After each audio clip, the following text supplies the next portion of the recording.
Selamat datang kembali. Hari ini kita mau bahas materi yang menarik banget nih dari The 33 Strategies of War. Betul? Fokusnya ke ide yang ya bisa dibilang agak aneh awalnya.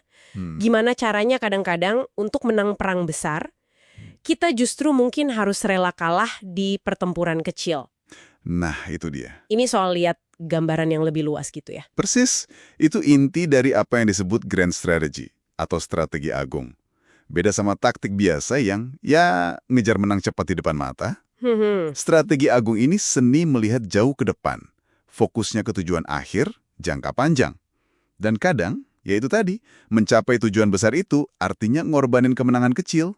Oke. Para pemikir kuno kayak Sun Tzu, Thucydides, mereka udah lihat bahayanya kalau cuma fokus menang perang tanpa mikir panjang. Contohnya Kekaisaran Assyria kan, jago perang tapi akhirnya malah hancur sendiri. Karena tujuannya cuma naklukin aja, nggak ada visi besarnya. Oke, menarik. Mari kita bedah lebih dalam kalau gitu. Misi kita berarti memahami inti strategi agung ini ya. Gimana caranya berpikir melampaui pertempuran sesaat demi kemenangan akhir. Betul. Jadi elemen kuncinya itu harus bisa mikir beberapa langkah ke depan ya, bukan cuma reaksi sesaat. Benar sekali. Strategi agung itu ngelihatnya semua konflik atau tantangan itu sebagai satu rangkaian. Pertempuran kecil itu baru penting kalau dia nyiapin langkah berikutnya menuju tujuan besar. Bahkan kalah sengaja pun bisa jadi bagian dari rencana. Ini ada hubungannya sama mengelola apa yang disebut Clausewitz itu gesekan atau friction. Gesekan? Ya, friction. Maksudnya, semua hal tak terduga, kebingungan, kesulitan yang pasti muncul di lapangan. Yang bikin rencana di kertas itu, bisa berantakan pas kenyataan. Iya. Hal-hal yang di luar kontrol itu ya? Nah, strategi agung bantu kita navigasi gesekan ini, sambil tetap pegang visi utama. Menarik ini soal gesekan. Artinya perlu keberanian ya buat sengaja kalah atau nahan diri pas situasi kayaknya kacau demi visi besar itu. Ada contoh nggak pemimpin yang berhasil pakai cara ini? Oh ada. Contoh klasik banget itu Ratu Elizabeth I pas lawan armada Spanyol. Oke. Spanyol kan maunya perang laut besar-besaran, ngandelin kapal raksasanya. Tapi Elizabeth dia nolak. Dia nggak mau main di arenanya Spanyol. Terus gimana? Dia malah nyerang titik lemahnya Spanyol, duit dan logistik. Pakai kapal Inggris yang kecil, lincah, buat gangguin jalur pasokan Spanyol. Cerdik. Jadinya biaya perang Spanyol bengkak, sementara Inggris biayanya tetap rendah. Akhirnya, Spanyol hancur, bukan cuma karena armadanya rusak kena badai atau pertempuran kecil, tapi biaya perangnya bikin kas negara mereka kosong melompong. Wah, jadi dia kayak mindahin medan perangnya ke area lain ya, ke area finansial gitu. Betul, dia ubah arenanya. Tapi strategi jangka panjang gitu, yang mungkin ada kemunduran sementara, bukannya resikonya gede banget ya? Gimana kalau kalah kecilnya itu malah jadi fatal? Resiko pasti ada, tapi justru itu gunanya strategi agung, memperhitungkan resiko itu dalam gambaran besarnya. Coba lihat Scipio Africanus lawan Hannibal. Scipio dan Hannibal, iya. Hannibal itu kan jenius taktik ya. Menang terus lawan Roma di Italia belasan tahun. Tapi Scipio mikirnya lebih jauh.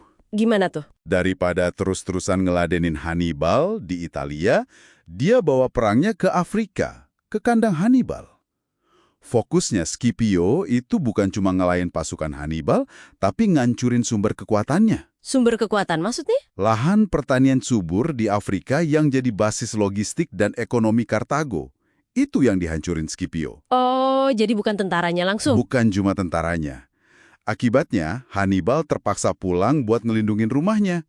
Kemenangan-kemenangan dia di Italia jadi, sia-sia. Jadi nggak ada artinya lagi ya? Nah, baru setelah itu, pas Hannibal udah kelelahan, terisolasi, Scipio milih waktu dan tempat buat pertempuran penentuan di Zama. Dan menang. Roma memang kalah sementara di Italia, tapi akhirnya menang perang total. Kartago habis. Wow, berarti kesimpulannya fokus utamanya itu nyerang akar masalahnya ya? Bukan cuma gejala atau pasukan yang kelihatan di depan mata? Persis. Strategi agung itu nyari fondasi kekuatan lawan, terus dilemahin dari situ. Bisa ekonomi kayak Scipio, bisa logistik kayak Elizabeth, atau bahkan mencegah ancaman tumbuh besar dari awal. Ini mikirnya udah level lain, Melampaui manuver cerdik sesaat.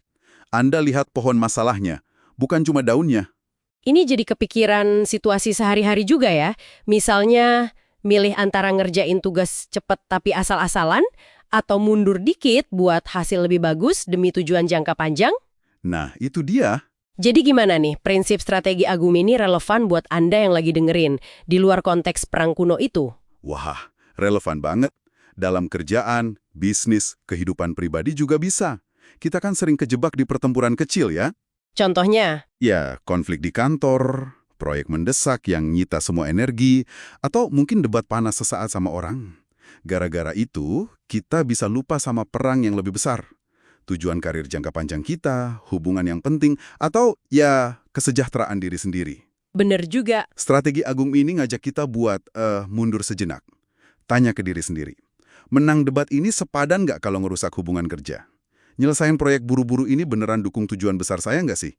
Kadang, kemunduran sementara, misalnya nolak promosi yang nggak cocok, atau ya udah biarin aja konflik kecil lewat. Itu malah bisa jadi langkah maju dalam skema besar.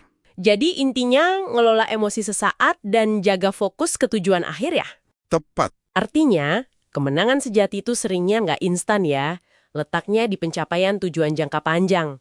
Dan itu kadang butuh sabar, lewat jalan muter, bahkan nerima kalah kecil secara sadar dan strategis.